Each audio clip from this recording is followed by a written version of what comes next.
যোৱাকালি কেইদিনমান আগতে তাৰমানে চকীঘাট বালিচাপৰি নামৰ জেগা এডোখৰত প্ৰায় 4-5 জনীয়া এটা মানে গবাদ চোৰৰ দলে বিভিন্ন সময়ত মানে অকল চকীঘাটতে নহয় বিশেষকৈ আমাৰ এই অঞ্চলতে ওচৰে পাছৰে গোটেই অঞ্চলতে গৰু চুৰি কাণ্ড সংঘটিত কৰি আহিছে।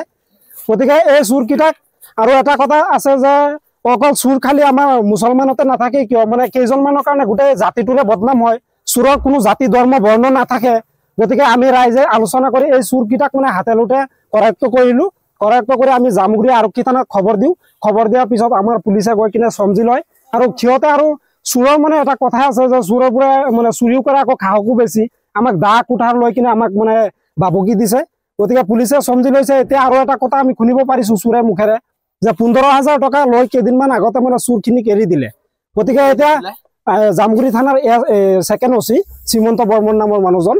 গতিকে য'ত নেকি আমি নিৰাপত্তা পাম, য'ত আমাৰ বিশ্বাস আছে যে আমি মানে অন্যায়কাৰীৰ বিৰুদ্ধে মানে আমাৰ তেওঁলোকে মানে বিহিত ব্যৱস্থা ল'ব, তাতে এতিয়া মানে দুৰ্নীতিকাৰী ওলাইছে।